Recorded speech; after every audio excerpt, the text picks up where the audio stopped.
আসসালামাইকুম বন্ধুরা, দেখতে পাচ্ছেন একটি পেয়ারা বাগান, বিশাল বড়।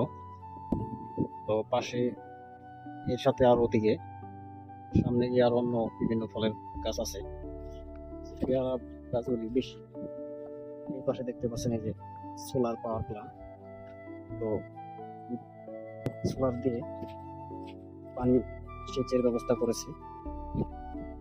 তো দেখতে পাচ্ছেন কতগুলি সোলার প্যানেল লাগানো হয়েছে। আসলে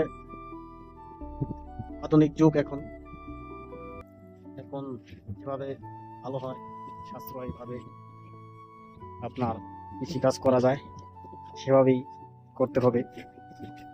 তারই একটি দেখতে পাচ্ছেন, এই ফার্স্ট আমাদের এলাকায় এই নারকেল বাড়িয়ার চরে এত বড় সোলার পাওয়ার প্ল্যান্ট করে সেচের ব্যবস্থা করেছে। তারা বিশাল বড় বাগান করেছে, পেয়ারার বাগান, আরো বিভিন্ন ফলের গাছ আছে। তারা কলা গাছও এই দিক দিয়ে লাগিয়েছে, এখন ছোট। তো ওই যে একটি দেখতে পাচ্ছেন মিনি পাওয়ার টিলার। আসলে যুগের সাথে আপডেট না হলে, সেই আধুনিক যুগে সেই পুরোনো যুগে যদি থেকে থাকলে হবে না। যুগের সাথে আপডেট হতে হবে, কার্যকলাপ সব আপডেট করতে হবে। তো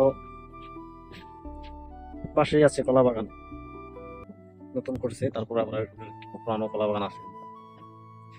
তো ওইসব উদ্যোক্তাদের দেখলে খুবই ভালো লাগে, কারণ এসব দেখলে নিজেকেও উদ্যোক্তা হতে মনে চায় নিজেরও। তো ওই যে যে কলা বাগানটি দেখতে পাচ্ছেন, এই কলা বাগান দেখি আমি কলা বাগান করেছিলাম। তো এই যে আবারও নতুন একটা বাগান আমাদের এখানে করেছে তারা, বিভিন্ন ফলের বাগান, অনেক পদের গাছই লাগিয়েছে। বিশেষ করে আপনার এই যে পেয়ারা বাগানও আছে। এখানে আবার দেখা যাচ্ছে এই ঢেঁড়স, ভেন্ডি, এই যে ভেন্ডি লাগিয়েছে। ভেন্ডি খুব বেশি না, এটা এখানে আছে পেয়ারার মধ্যে মধ্যে। এখানে আবার এই যে এগুলোকে লাউ গাছ মনে হয়। তো বন্ধুরা, ভালো থাকবেন। আল্লাহ হাফেজ। আসসালামু আলাইকুম।